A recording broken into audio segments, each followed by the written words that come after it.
people that have an itch, man, they want it scratched. And so offer it to them like right away.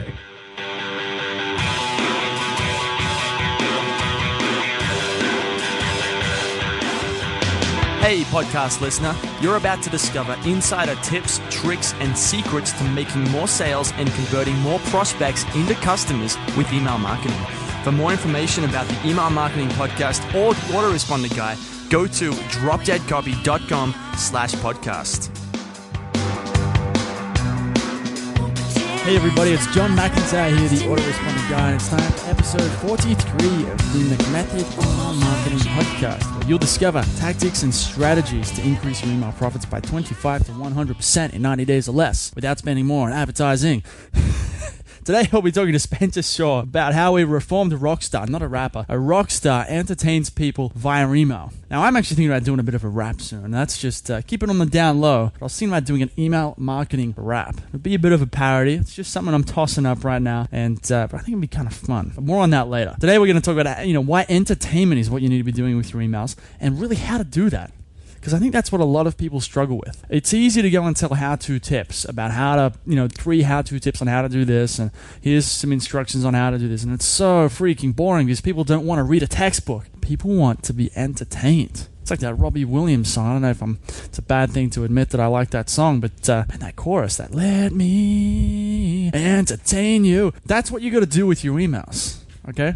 You have to entertain people. If you're not entertaining people, they're going to unsubscribe, even if you're giving away good information. Okay, and if you're good at entertaining people, you don't even have to give away that much information. You can actually just entertain them, and then they have to buy your product to get the information. So we're going to talk about that. Mr. Spencer Shaw used to play in a band. He is a bit of a rock star, and he's going to show how he channels those rock star things, those rock star abilities, his attitude into email marketing. And so you can kind of unleash your own inner rock star and write some emails like that too. To get the show notes for this episode of the Email Marketing Podcast, go to themcmethod.com/43. Now, like I've been saying, if you are enjoying the Email Marketing Podcast, I would love it if you could jump over to the iTunes store. You'll need a copy of iTunes to do this. Go to the store, search for the Email Marketing Podcast, and click that button that says leave a review or leave a comment or something like that. And leave a review and tell me what you think of the show. Maybe there's someone you think I should interview. Maybe there's a piece of feedback you've got. Maybe you just want to spread the word and help more people find the treasure of email marketing in the Email Marketing Podcast. And you'll also put a huge smile on my face. I love my reviews. So, okay, that's that. Let's get into the listener questions. I've got 2 listener questions today. Number 1, I think I may have answered this before, but I wanted to bring it up again because I was talking about it with someone. I was on a podcast interview this morning, someone else's podcast. And the question was, how did I successfully learn to market so quickly? So I've kind of got a bit of a reputation in some circles as being this guy who came from being some random nobody from Sydney, Australia, who went to the Philippines, and then all of a sudden he's kind of not a guru, definitely not a guru by any means, but just he's making waves, making a splash, getting there, and they want to know how I did it. And really, what I did, I can tell I've said this before. I wrote out sales letters by hand, and I read old school, advertising books. But I'm going to talk about something a little bit more. I call it woo-woo, because to me it just sounds completely woo-woo, and I'd rather come out of the gate and tell you that it sounds and feels, and maybe it even is woo-woo, so that you can't come back at me and say, "Hey, John, that was woo," and I'll be like, "Hey, I told you, man. I told you. It's woo-woo." Anyway, what I'm talking about is this. If you've read Think and Grow Rich, you would have heard of something called, I think it was it subconscious. He talks about, using your brain to kind of program your subconscious mind. Okay, now when you go and, let's say you sit down for half an hour one morning and you think about your goal of wherever you want to be, whether that means, swimming in a pool of money or snowboarding in Japan or being the first man on Mars or raising,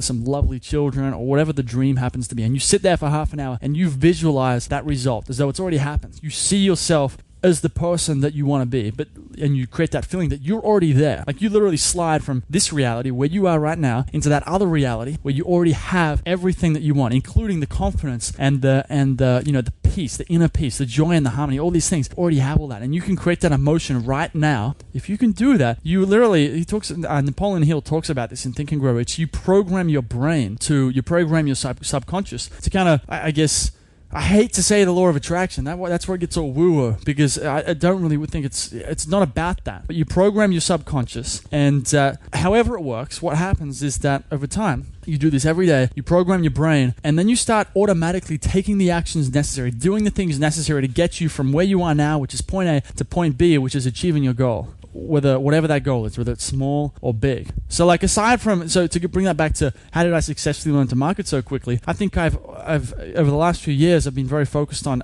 moving forward and being energetic and being aggressive and really trying to learn, never really being satisfied with where I am. And I think that this is an essential skill that every successful person needs to have if they want to continue to be successful, because there's always going to be someone else out there who's going to work harder than you, who's going to be faster, who's going to be more aggressive. So if you don't have that edge, if you're not willing to cultivate that edge, then you're going to fall behind.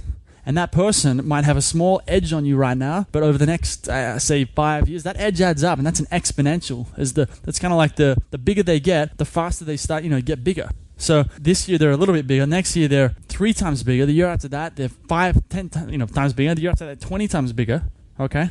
So if you want to successfully learn to market so quickly, I'm rambling a little bit here. If you want to successfully learn to market very quickly, go and hustle. Write out the sales letters by hand. Read the books. But most of all, get an image in your head of where you want to be, of how you want to feel, of what state you want to have. Because if you can do that and you can create that emotion that you're already there, your brain will carry you out. You'll naturally go and do the things you need to do to get there. Now, I feel a bit woo-woo talking about this, but I wanted to share that. Question number 2 is, how do you engage a niche that is not used to email marketing without scaring them away? This is a great question. And the answer is very simple. It's just that if you're providing value in the form of entertainment, okay, people are going to be okay with it. I think a lot of people think that email marketing is going to scare people away. It all depends on how you do it. If you're going to send daily emails to a market that's not used to being marketed to, you don't want to be too aggressive with it. But if you're telling funny stories and just being entertaining, well, it will be fine. But then again, if you're emailing, say, a 60-year-old guy who checks his email once a week with his wife after dinner every Sunday night, probably not going to go over so well unless he wants to read 70 of your emails in one go. So there's going to be things that come into play, those sort of things. But at the end of the day, be entertaining, solve problems, okay? Never ask anyone for a favor. Solve problems with your emails. And if you have a good product, then the next natural step is for them to go and buy your product. That's just a natural, like I said, it's a natural next step. And therefore, you shouldn't feel bad or guilty about presenting it to them. And you're always going to piss someone off. There's always someone that's going to be pissed off and not like the way you do things. Don't worry about them, okay? If your product's good, it helps people, you owe it to the world to get it out there, okay? So how do you engage that niche that's not used to email marketing? I would say figure out whether how often they want to receive those emails, whether it's maybe once a day. You could do, I'd say a couple times a week, at least a couple times a week if you don't want to do daily. 2 times a week, 3 times a week. Every 3 days is what I used to do when I was working with clients. Send an email every 3 days. That's one email, that's 10 emails a month. Okay, that's easy. It's not too aggressive, gets the job done, and it moves those hot prospects forward to where they're buying your products. I hope that helps. Let's get into this interview and find out how to entertain people like a rock star with Spencer Shaw.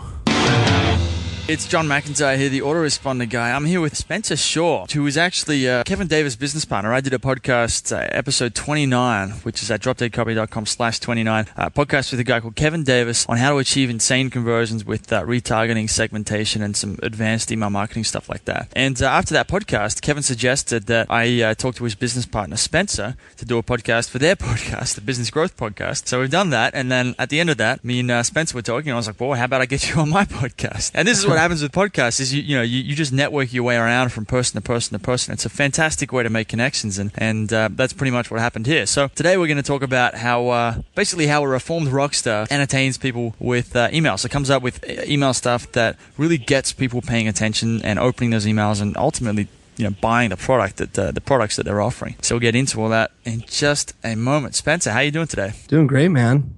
It's nice to be on the other side of the microphone. Do you do this often? Not enough, man. And when I do it, I don't get to connect with someone that's kind of lighting me up. So this is fun.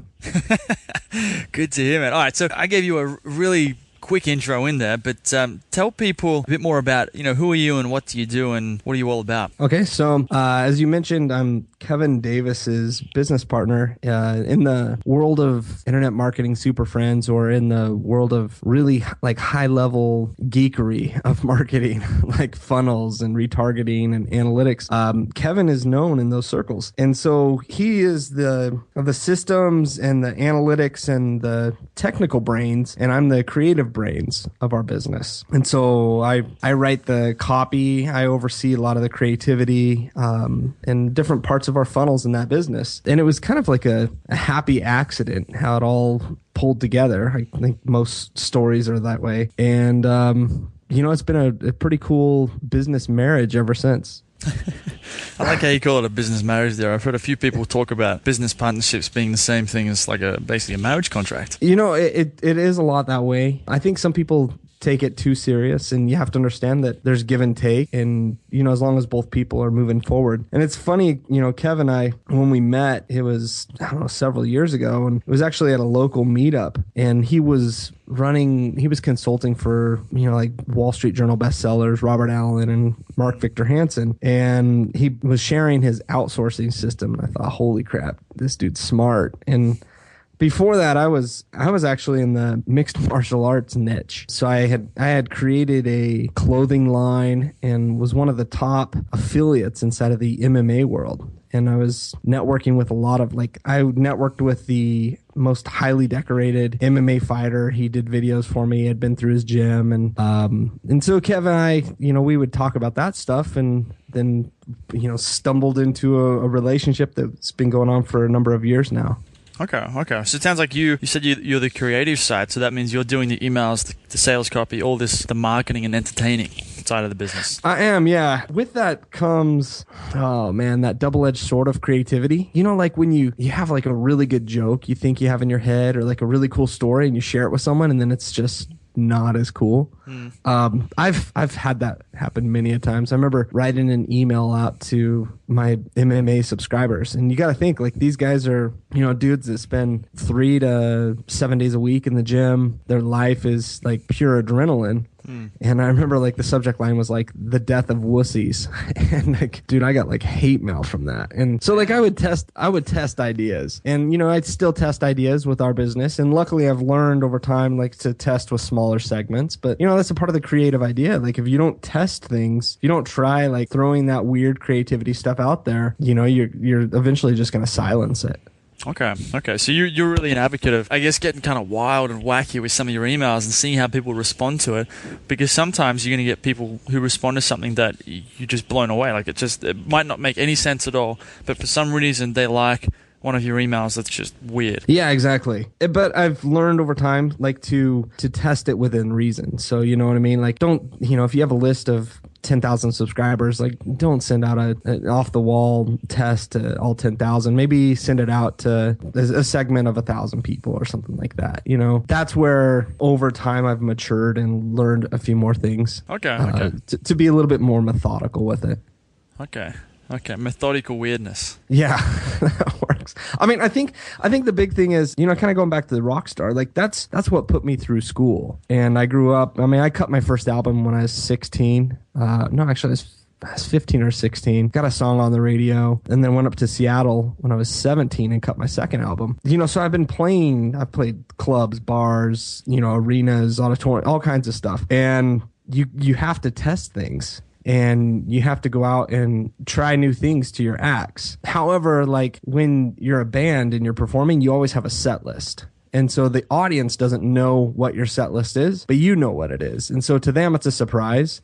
To us, it's like predicted, and we can throw little weird things in there. So I'll, throw in like, how we're going to do a portion of a jam, or how we're going to, say a certain joke, or move from one piece of a song to the next. And our audience doesn't know that, but for the most part, like we have it scripted out and we know what's happening. Okay. So tell me a bit about that. Like, so, we chatted before this call about how we could best put this podcast together, but we wanted to talk about how to be entertaining. So how did you make your songs more entertaining, as a band? And then how have you taken that and applied that to email marketing? I think I realized, nowadays with the competition, you see things on YouTube. And what blows me away is like you'll see guys that are juggling something while they're playing a guitar, and they're balancing an instrument on their head and playing a kick drum.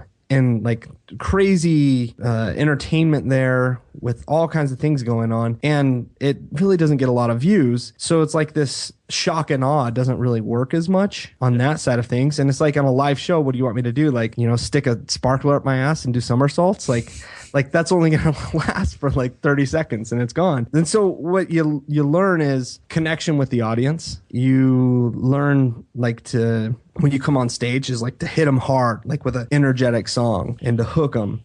And I think, one of the things that you and I talked about before is, as a musician, and one thing I do with my copy is if I'm on a new audience or I'm testing out a new song, I'll play something that they're familiar with. So I'll play a cover song. In the music world, when you play a song that someone else wrote, that's called a cover song. So I'll play a cover song, then we'll play a brand new song, and then we'll play another cover song. And so it's kind of doing this little sandwich of material. And the same happens with our copy. We'll go through, and if we're taking people down a new path, we'll take an existing idea that they know or an existing story, something that was open looped from the past. Okay. And we'll bring in something new. Can you give me an example? So let me give you an example. So we're running a bunch of master classes right now, and we've done master classes on analytics. We've done master classes on retargeting, email marketing, Hangouts, and now we're getting ready to do a masterclass on podcasts. And so you look at the Hangouts, that's somewhat related to podcasts. And so what we've done is we've gone through and we've told the stories, the struggles, the pain, and we want to come from the perspective of like being as human as possible. I think the days of like I'm the guru and know everything, I think those days are gone. You know what I mean? Absolutely. And one of my favorite writers, his name is James Altucher. He's not in the IM space. He's not an email marketer per se or a direct marketer. He's an author. But the dude has absolutely disrupted the way that bloggers communicate and the way that authors communicate with their audiences. He is by far like the most vulnerable writer out there. James Altucher. I can't give a big enough plug. I've got all of his books, and he'll just go through and he'll write about how crazy he is, how screwed up his life is, why his kids hate him, like why he got fired from all of his job, like all the stuff that like no one wants to talk about. Dude, he shares it all. So like I'd be scared to be his friend. And you know what I mean? But like, so what we'll do is we'll come with that like real life approach. Yeah. And we'll do that in talking about our Hangout, our Hangout masterclass and how we totally screwed up and how we had, 800 people on one of our Hangouts and we clicked the wrong button and ended it like right at the time of the pitch. So like, when you're going to like be making the most of the revenue, like we totally screwed the pooch, like we messed it up. Yeah. So we like share those stories, and we mention like we start weaving in back then. Started weaving in like podcasting or like becoming a radio celebrity, and then we come back into the Hangouts, and now we're getting ready to start fully diving in with like how the importance of like the podcast masterclass of like being the importance of that radio celebrity, that internet celebrity. And so it's just weaving ideas. And I think Andre, from Auto Response, he talks about the open loop thing. He uses Lost as an example. And, it's similar in a way, but we're more on conceptual, like we're on a bigger basis. Okay. Depends on your audience. If you've got an audience, at times they're stoked to read an email that has that drama, has those open loops, but it can also become like really transparent. Like, okay, yeah, I get what's going to happen here. You know what I mean? Right. To me, this seems like it's a question of context. So let's say I'm in the email marketing niche right now with the podcast and with the McIntyre method, and so it's natural for me to send out an email to my list about what email marketing, whether it's my product or a webinar that I'm doing or someone else is doing, or some email marketing service like Aweber or Infusionsoft. But if I wanted to go to them and talk about a sales letter, a piece of software that helps you write sales letters, that's only gonna, like, if I just come out and say, oh, this is a great product all about sales letters and you should buy it and here's why, that wouldn't do as well as another email that set the stage first by talking about email marketing. So starting with where they're at right now and starting with that context, and then putting the sales letter in the context of email marketing, which is that if you don't have a good sales letter, you can do all the email marketing in the world, but when they hit that sales page, it's going to be so bad that they're not going to know what to do and they're not going to click that buy now link. And that's why, if you're doing email marketing, you also need a sales letter. So what's happening there is I'm starting with the idea that they already know to create that familiarity, and then weaving, going over almost, it's a bit of an open loop kind of thing, and then going over into the sales letter, so that when I introduce that new idea to them, the sales letter, it feels familiar to them. That's what you mean, right? Yeah, absolutely. A really simplified way of saying it is something that I learned from Eben Pagan.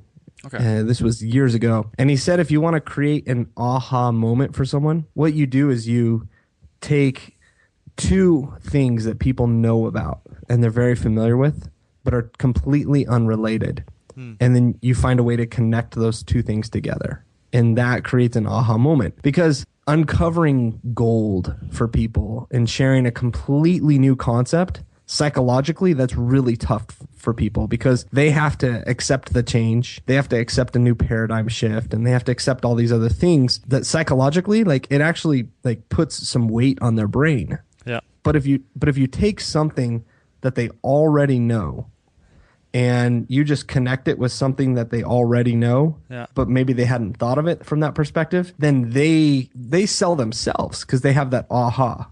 Yeah, this is like metaphors. You create the metaphor and you relate it to something else, and you go, oh, that's what I know what you mean now. Yeah. So it just, I don't know. I mean, again, James Altucher, I think he stole from Eben, or maybe Eben stole from James, but he said, just take, two separate ideas that aren't connected and let them have sex with each other.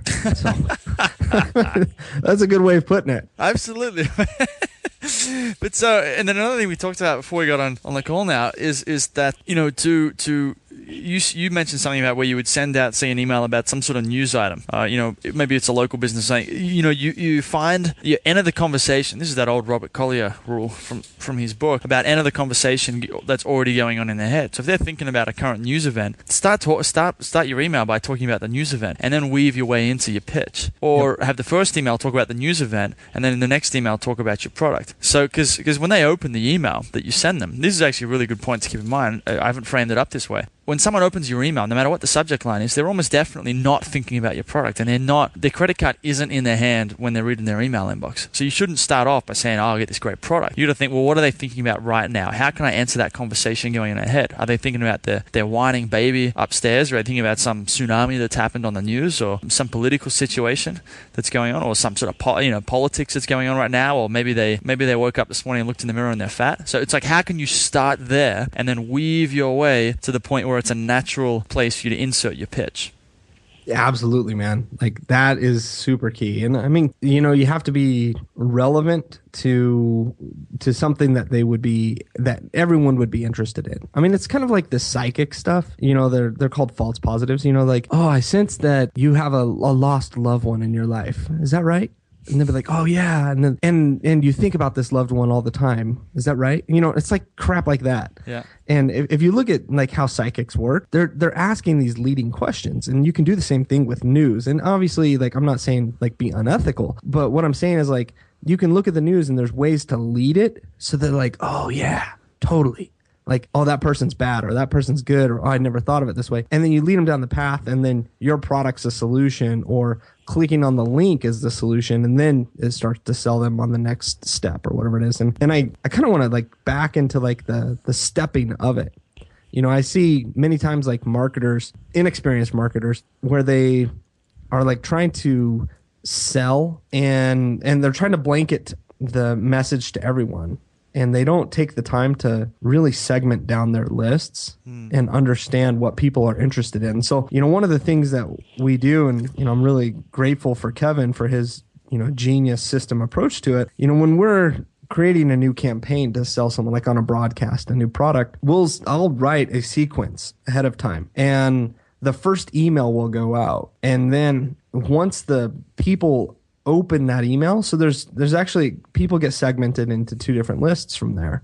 So when a person clicks on the email, they get put into a bucket, and then the people that click on the link, they get put into a different bucket. And the people that click on the link, they're a better candidate, and so they're going to receive the next email in that sequence, because we're not selling them on the first one. We're just warming them up.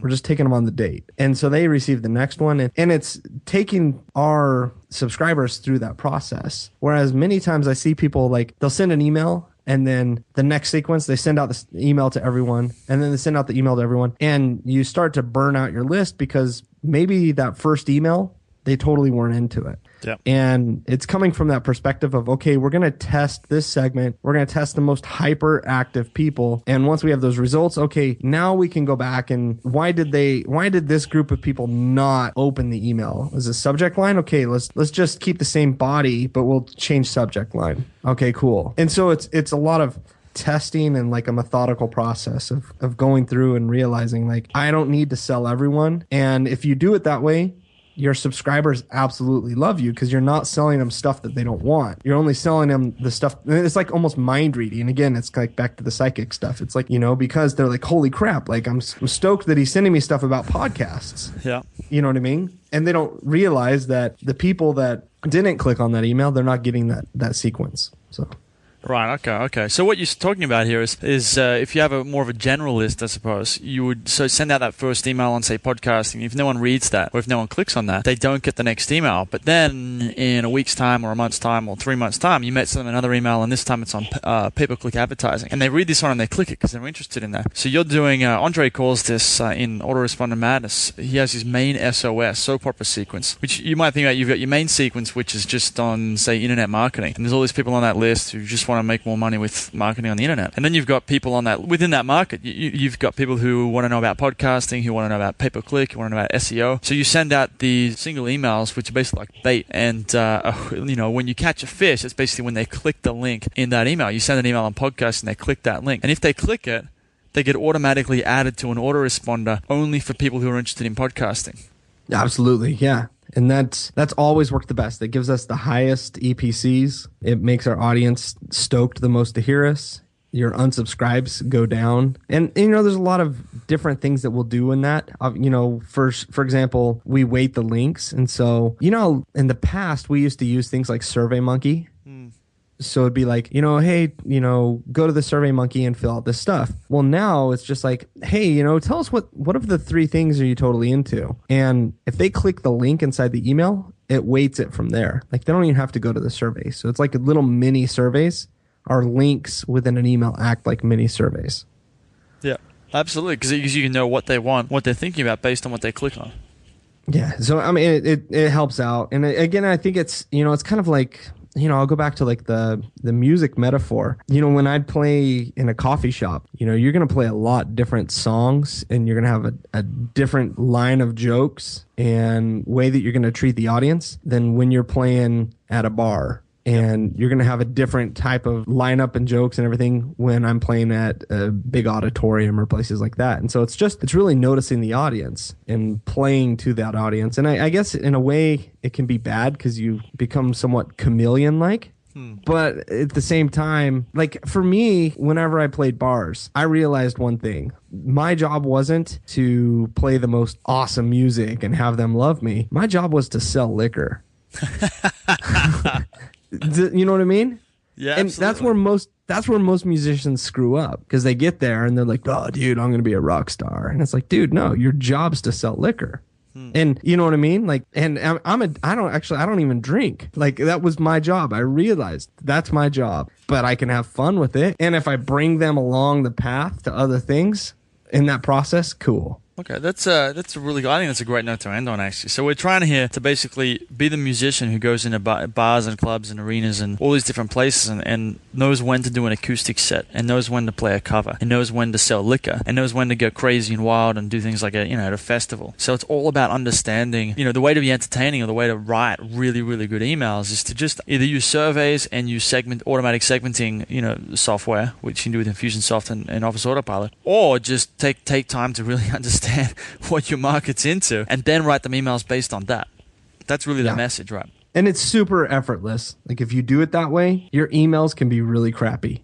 And I mean, obviously don't write crappy emails, but like if you're selling people that want what you are offering, it's a lot easier to sell to them. You know what I mean? Yeah, man, dude. This is the core of selling. It's not going and selling, ice to an Eskimo. It's all about finding people who already want what you have. That's really the key of marketing. So then all you do is you don't have to sell them. You just matter of factly state that here's what I have, and if you want it, here's where you can get it.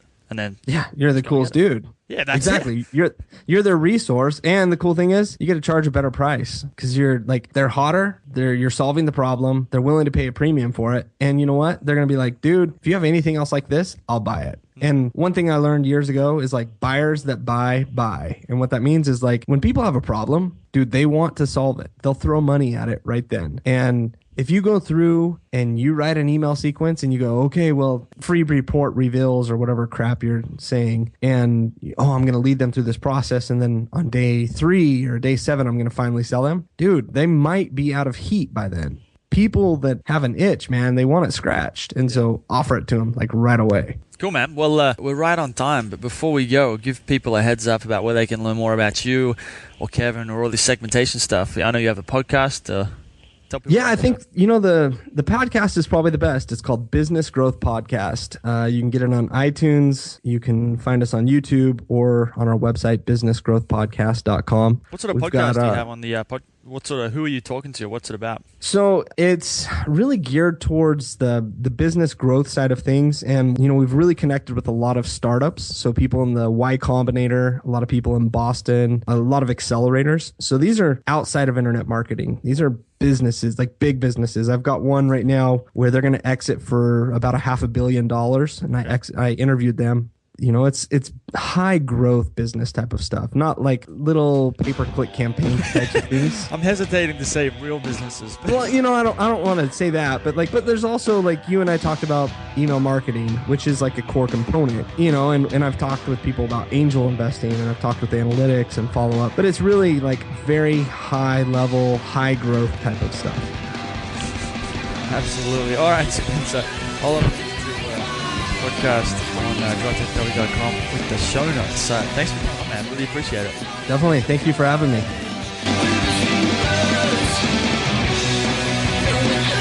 Hey everybody, thanks for listening. If you want to discover more insider tips, tricks, and secrets about driving sales with email marketing, sign up for daily email tips from the autoresponder guy.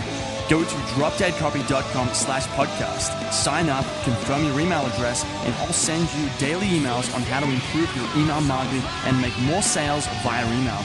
You'll find out why open rates don't matter and the 7-letter word that underlies all effective marketing and much more.